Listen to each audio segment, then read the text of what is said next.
Welcome back to another episode of A Better Way of Earning, where work, money, leadership, and life come together to help you build success on your own terms. I'm your host, Dr. Michelle S. Thomas, and today we're stepping into a conversation that affects every workplace, every team, and every person who has ever worked under someone else's leadership.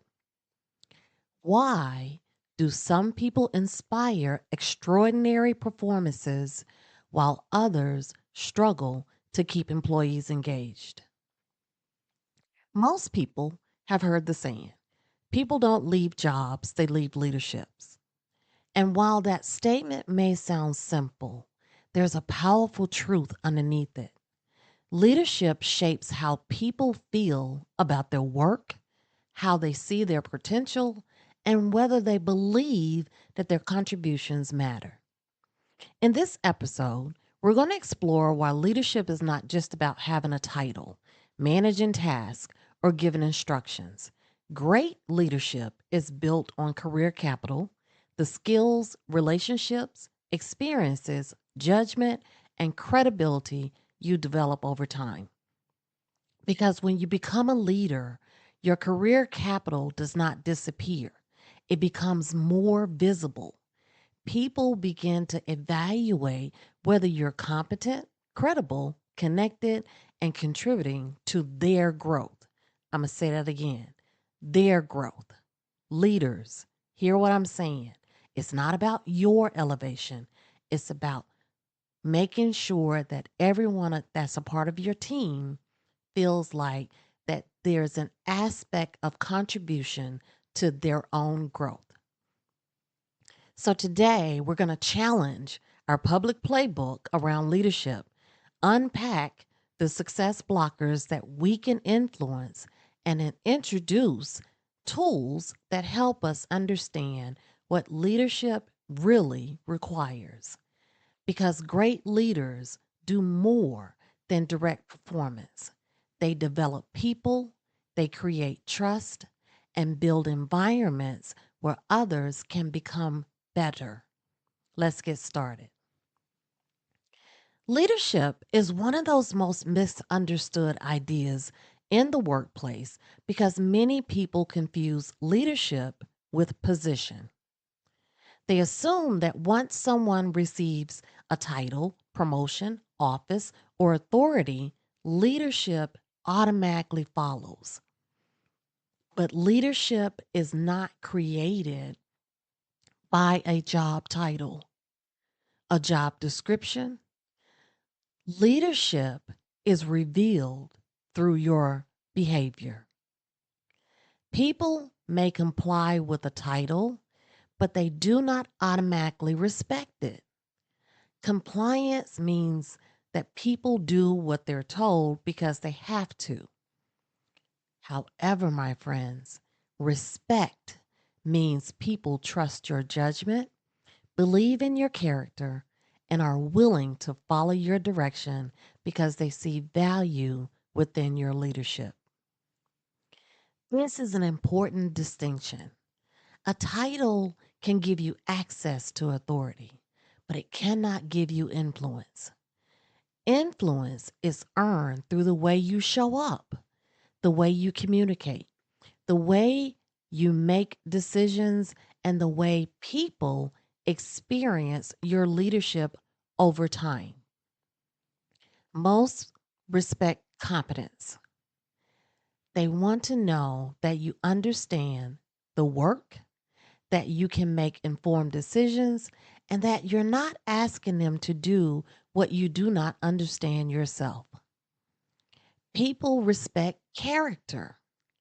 They pay attention to whether you're honest, fair, consistent, and accountable. They notice whether your words and actions match. And for leaders, I just want to really, really drill down and get you to recognize that people watching you isn't just during your 9 to 5 or while you're on shift. I'm using air quotes, but they're watching you, how you navigate life.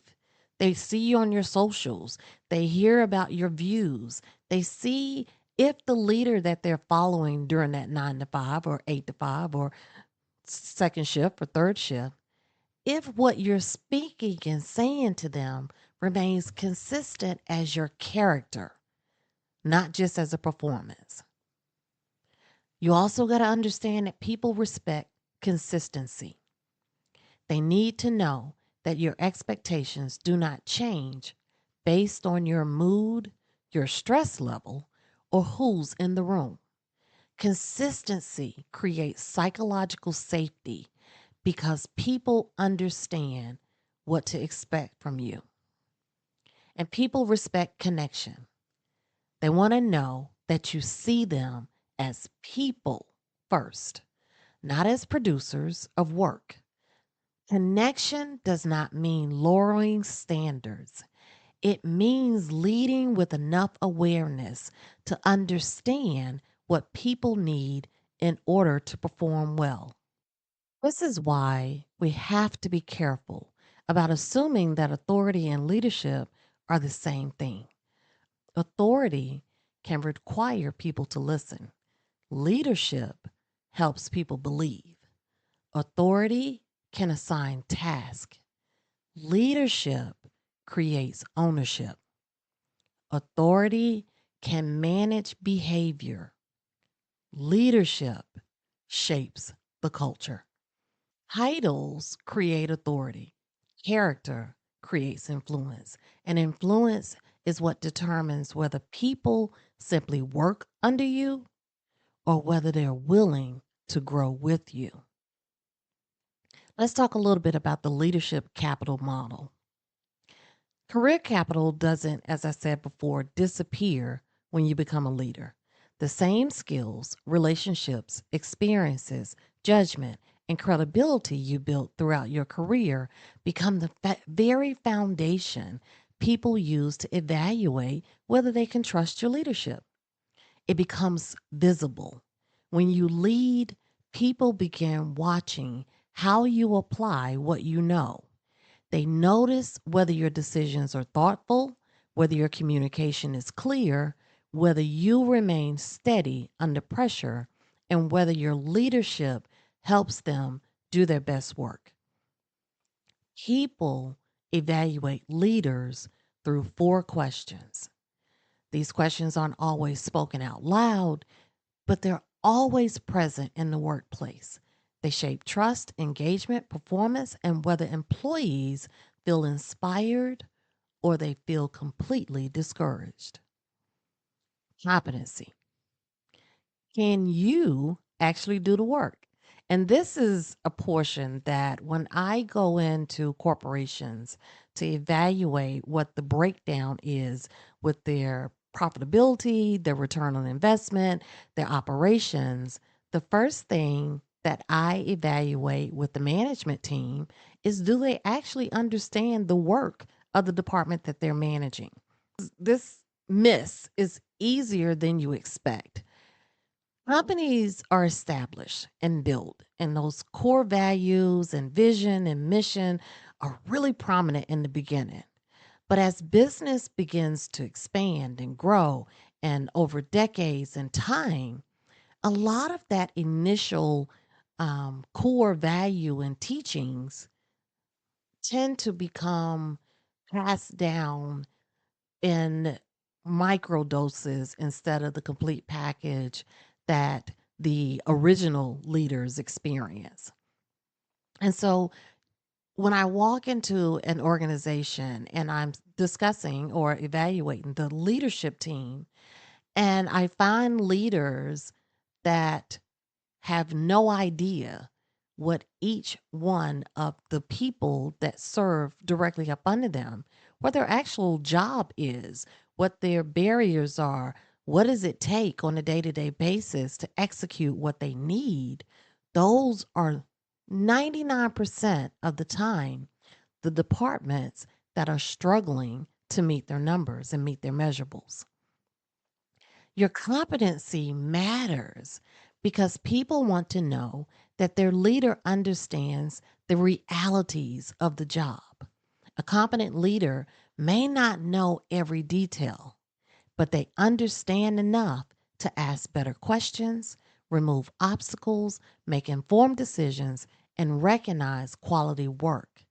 And leaders, if you're new and you're taking over a department or area or even a company, spend some time evaluating the operations of your building, your department, your company. Ask those questions.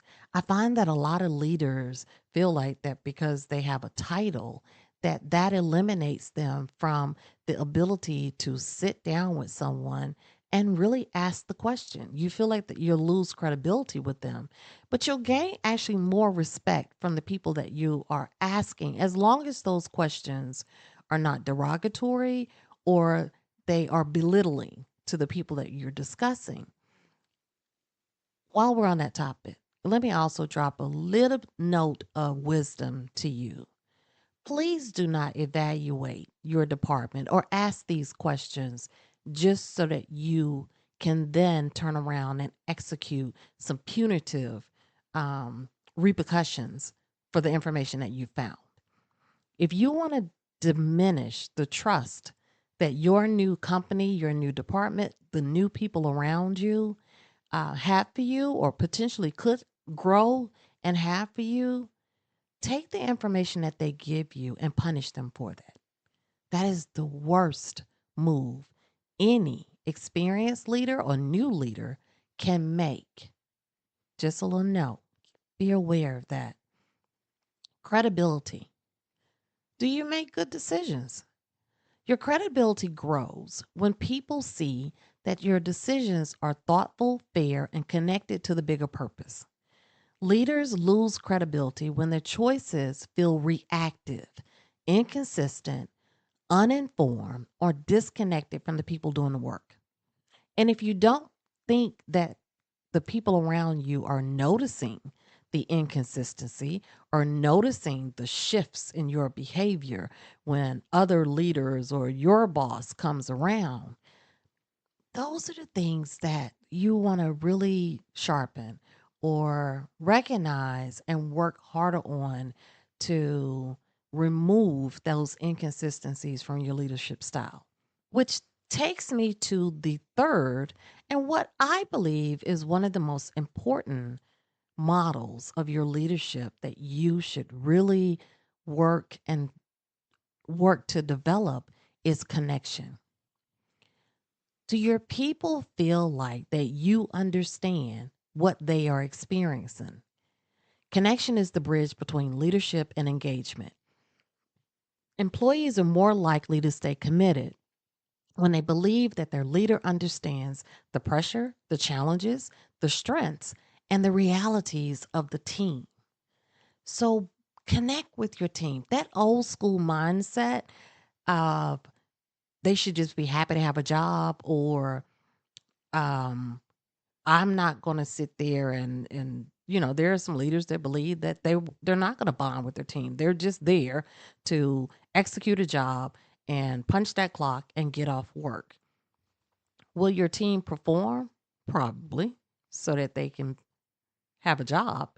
But will the execution of it be what you need to take that department, take that company, take your area into a growth phase and execute, meet your numbers, exceed your numbers, and have a well oiled machine department?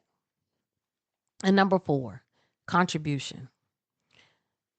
Your people are asking you as their leader, do you help me become better?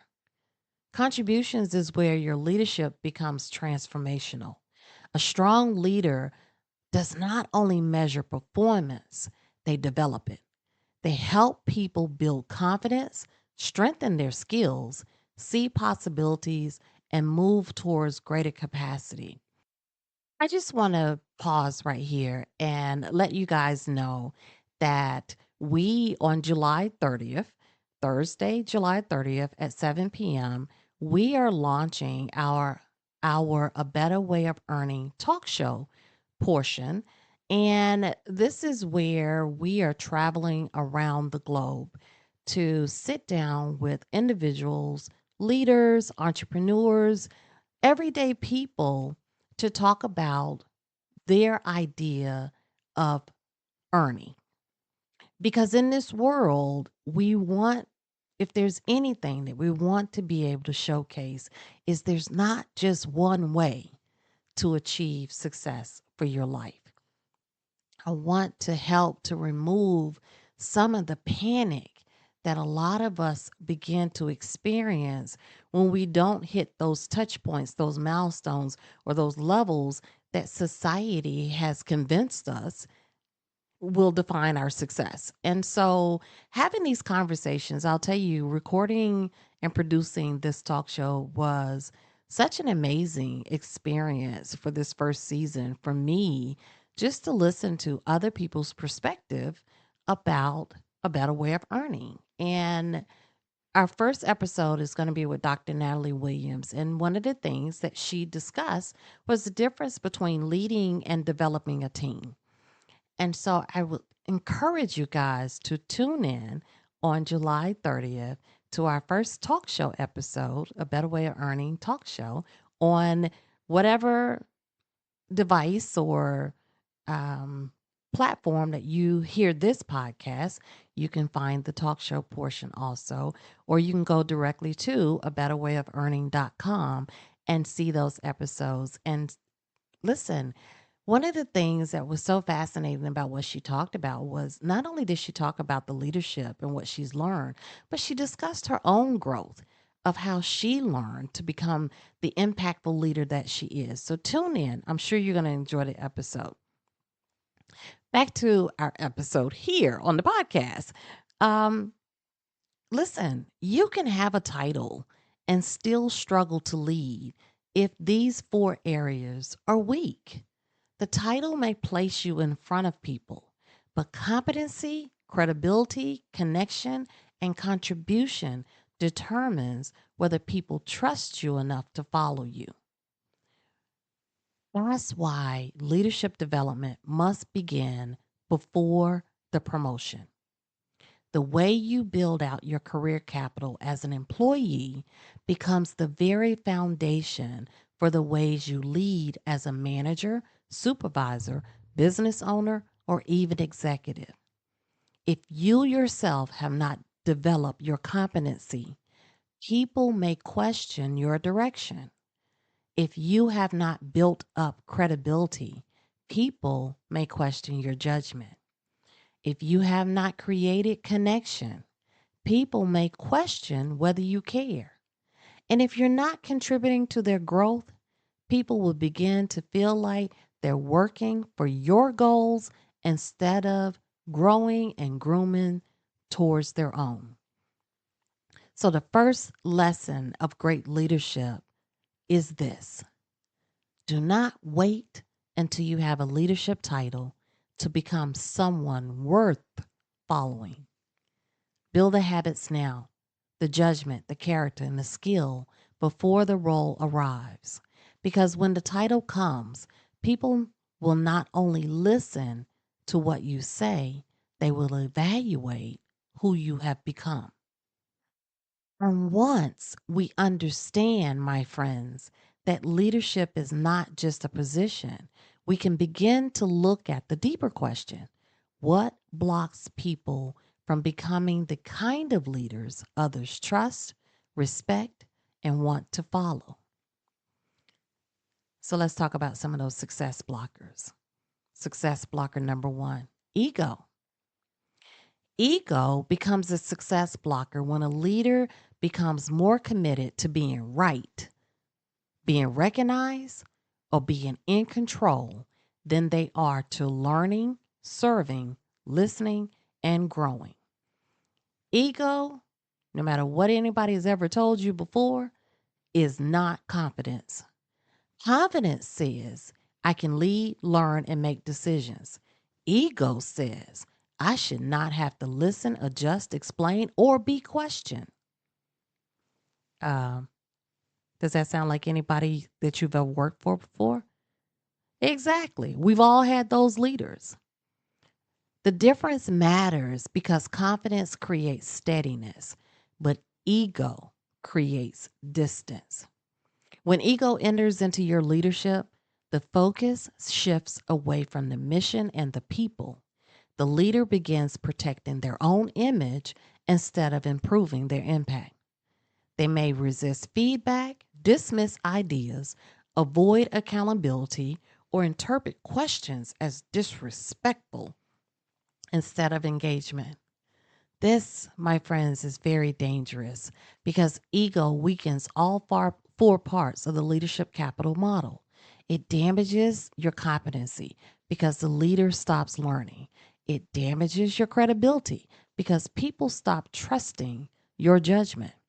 It damages connection because employees no longer feel heard, and it really damages contribution because you, as the leader, become more focused on being elevated than helping others become better.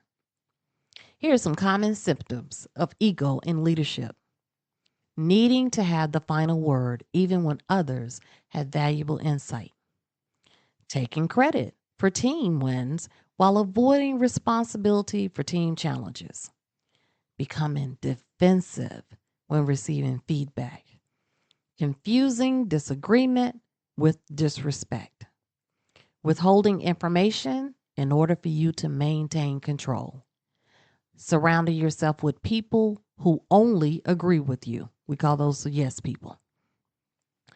And finally, using authority to silence instead of using influence to guide. Ego often shows up when a leader feels insecure, overwhelmed, or underprepared.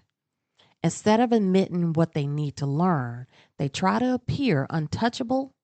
Instead of asking questions, they pretend to know, and instead of building trust, they rely on hard control. Because here's the truth: people do not need perfect leaders, they need honest leaders.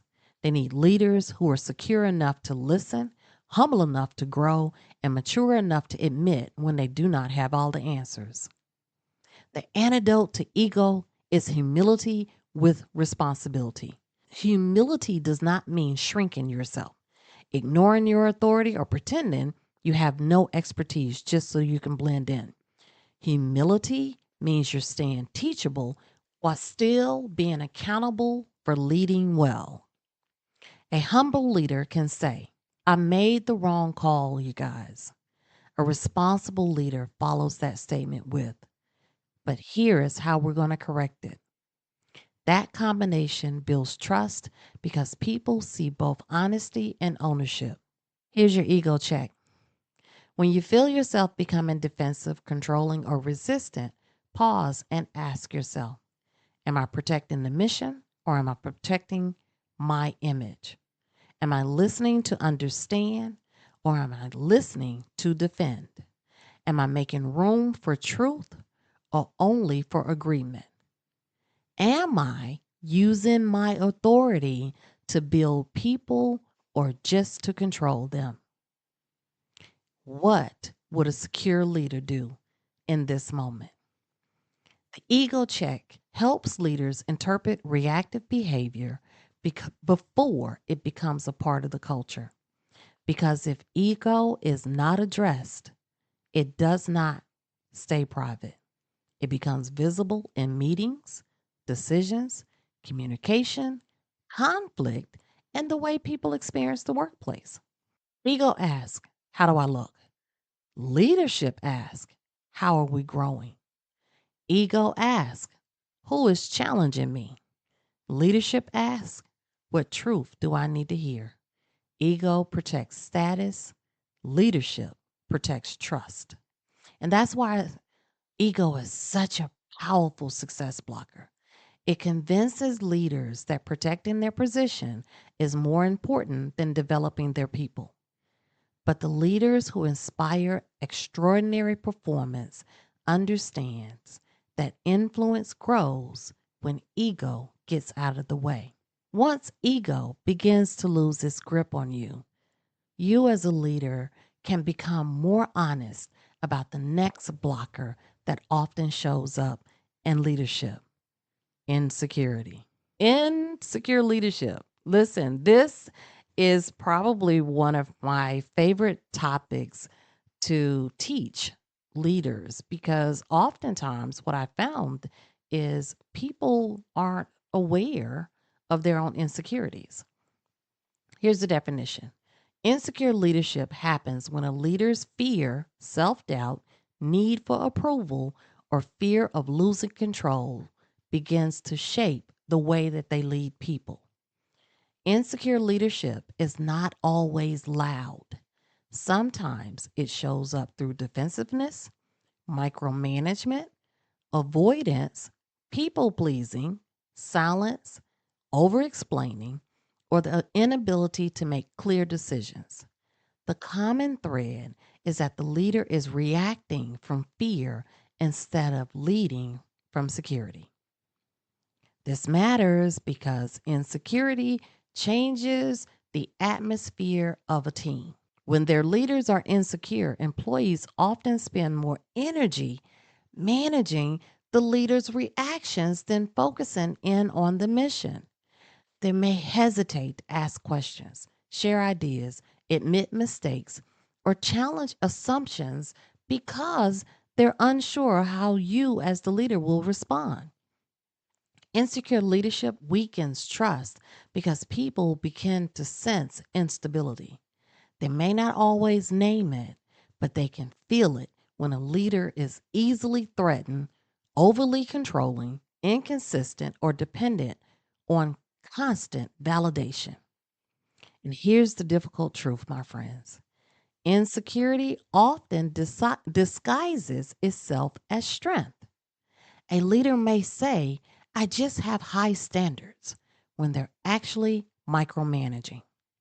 They may say, I just want things done right, when they're afraid to trust their team. They may also say, I'm being decisive, when they're shutting down feedback. But leadership rooted in insecurity does not create excellence. It creates pressure, confusion, silence, and codependency. People may still perform, but they often stop bringing their full creativity, honesty, and ownership to work when they find themselves working for an insecure leader. Here's some common symptoms of an insecure leadership: micromanaging because trusting others feels risky, taking questions personally instead of seeing them as engagement, avoiding difficult conversations just to protect your own comfort, needing constant affirmation before making decisions, withholding opportunities from others because their growth feels threatening. Ding, ding, ding, ding, ding. Come on now. I won't promote this person. I'm going to keep suppressing or really drilling hard on this person because they actually know more than I do, but I'm going to prove to them because of my title that they're not better than I am. How about changing expectations frequently to maintain control? That means that you keep your team guessing all the time, like the rules are this constant running finish line. Every day, every week, every month, there's something different for them to adjust and shift to and learn or redo or undo. That changing of expectations can really cause real disruption in your operation. What about competing with team members instead of developing them? And finally, overacting to mistakes instead of using them as learning moments. When insecurity leads, the team becomes smaller. Not physically smaller, but emotionally and professionally smaller. People stop volunteering ideas, they stop taking initiative, they stop telling the full truth, and they begin performing only what is safe instead of contributing what is possible. This is where insecure leadership directly damages the leadership capital model. It damages your competency because you, as a leader, will not allow enough room for others to practice and grow. It damages your credibility because employees begin to question whether decisions are based on wisdom or strictly off of fear. It directly impacts your connection and your connectability because people do not feel emotionally safe. And it damages contribution because the leader becomes the bottleneck instead of a builder. Here's some antidotes to insecure leadership. Secure leadership is the ability to lead with clarity, humility, emotional steadiness, and trust. It does not mean you never feel uncertain. It means uncertainty does not control how you treat people. A secure leader can say, I don't know yet, without feeling weak. A secure leader can also say, this is a good idea, without feeling replaced. A secure leader can say, you are ready for this opportunity, without feeling threatened by someone else's growth. Secure leadership creates room for questions, room for learning, room for honest feedback, room for mistakes that become growth, room for other people to shine without you as the leader feeling diminished. Here's how we can make the shift into being a secure leader. When insecurity begins to influence your leadership, pause and shift the question you're asking yourself. Instead of, what if they make me look bad? Ask, how can I help them become stronger? Instead of, why are they questioning me all the time? Ask, what information or clarity am I leaving out that they need? Instead of, what if they leave or outgrow me? Ask, what does their growth make possible for the team? Instead of, how do I stay in control? Ask, how do I create trust and accountability? Instead of asking, what if I do not have the answer? Ask, who can help us find the answer? The secure leadership shift helps leaders move from fear based reactions to growth based decisions. It reminds us that leadership is not about proving we are the most important person in the room. It is about creating the conditions where the right people, ideas, and solutions can emerge. Insecure leadership asks, how do I protect this position that I have? Secure leadership says, how do I strengthen the people entrusted to me? This is why insecure leadership is such a dangerous success blocker. It may look like control, perfectionism, high standards on the surface, but underneath is often fear. Great leaders learn to recognize that fear without letting it run the team. Once leaders begin moving from insecurity to security, they can confront another factor that quietly limits leadership growth: distance from the work. I call this the office test. Use this quick reflection to determine whether you're leading from close enough to understand the real experience of your team, or you're too disengaged to really improve impact, influence, productivity, and output. Ask yourself, when was the last time you walked alongside your team instead of only directing them from a distance? When was the last time you asked someone, what are the obstacles that's slowing you down? When was the last time you observed the entire workflow closely enough to understand where pressure, confusion, or delays are showing up? When's the last time you celebrated someone publicly for their effort, improvement, or contribution and meant it? And I added that last part in there because, listen, we as human beings are more observant and smarter than a lot of leaders give us credit for. We can tell when your boss or HR or someone has forced you to celebrate us, or when it's organic and you mean it. So let's, if you, as companies, if you're an HR department, just a little nugget from the corner of Dr. Michelle's experience. Let's try to stop with these scheduled and everyone knows that this is more of a superficial um, type of celebration. And let's look for real wins and ways for us to celebrate people in the manner that they can recognize.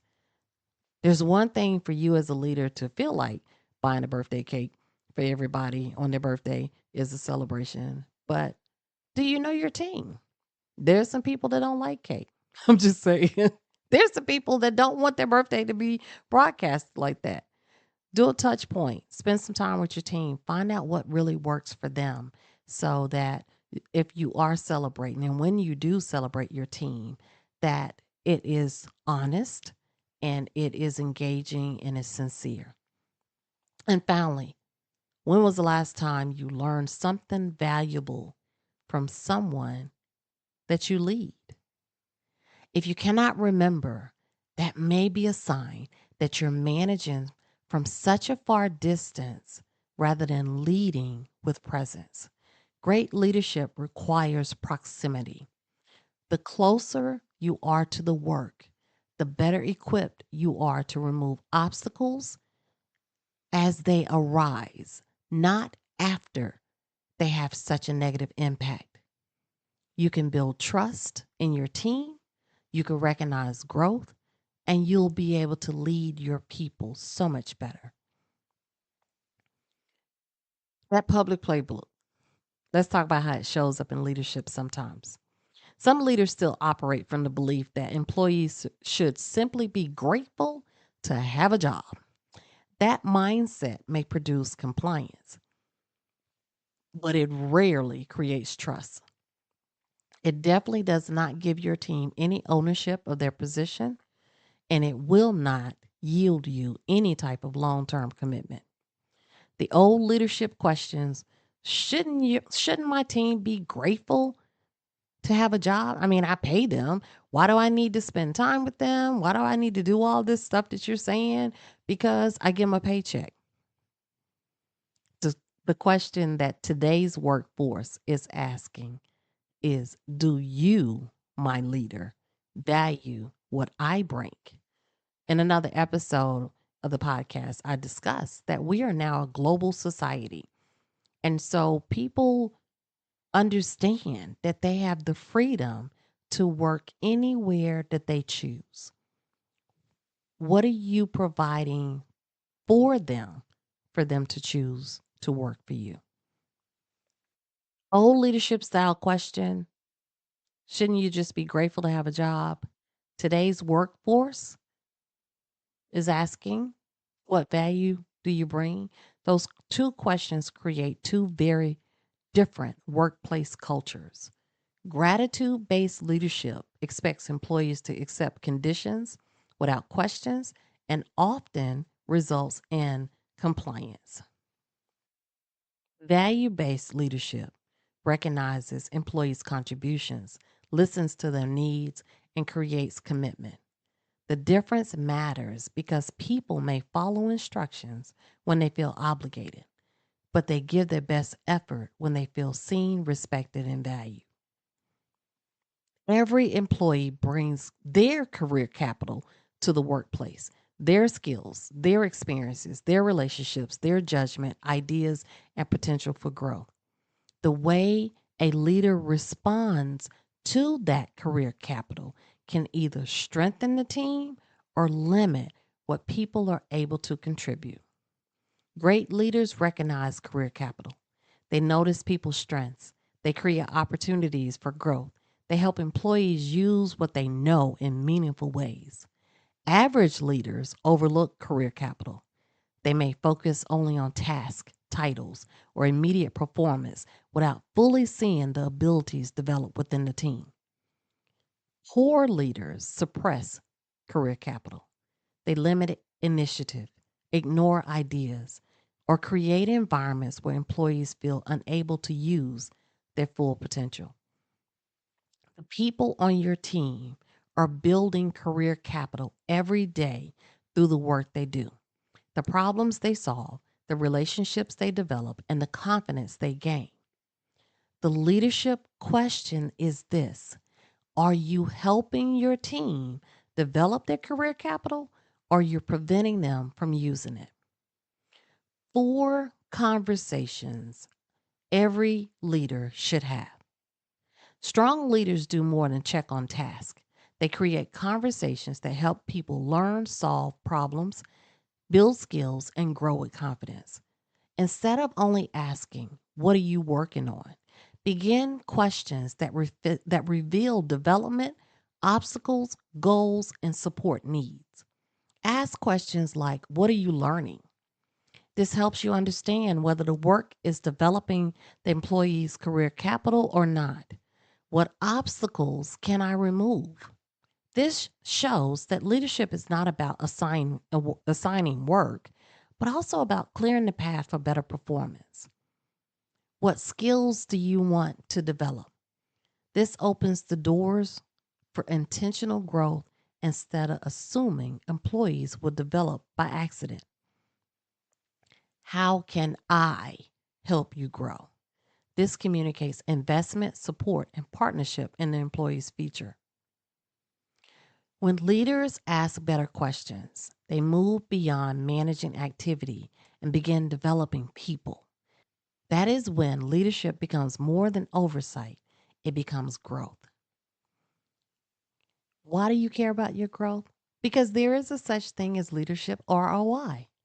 Great leadership should produce a return, not only for the organization, but also for the people being led. That return shows up in the way that people grow, contribute, and stay engaged over time.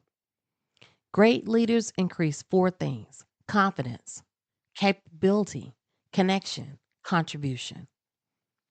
If your leadership is not increasing one of those 4 things, it's probably decreasing engagement. This is the leadership ROI.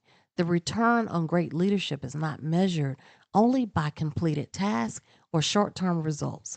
It is measured by whether people become stronger because they have worked with you. On this podcast, I don't give you any advice or directions that I've never understood, executed, or implemented myself. These things are coming directly from my decades of experience in being a leader in various industries and an array of different sizes of companies and corporations and in different positions. So I want you to have this information because for a long time, my friends, I thought that what I knew and what I experienced, everybody knew. So what am I supposed to talk about? Until I got out there in the world and realized that there's a lot of lessons that especially people in the workforce were never taught, but just expected to know. Here at A Better Way of Earning, we're here to give you not only information, but real tools for you to implement and execute and see real results from. As we close on this episode, remember this: leadership is not proven by the title you hold, it is revealed by the environment you create. People do not only respond to what you assign, they respond to how you lead, how you communicate, how you make decisions, and whether your presence helps them become better. Today, we challenge the public playbook that says leadership is mainly about authority, control, or having the final word. We also examine the success blockers that weakens our influence, ego, and insecure leadership, distance from the work, and the failure to recognize the career capital people bring into the workplace. The better way is to lead with competency, credibility, connection, and contribution. Build trust before you demand commitment. Ask better questions before you assume understanding. Remove obstacles before you judge performance, and recognize the value people are building before they begin to believe their growth is invisible. This week, ask yourself, Is my leadership increasing my confidence, capability, connection, and contribution, or is it quietly decreasing engagement?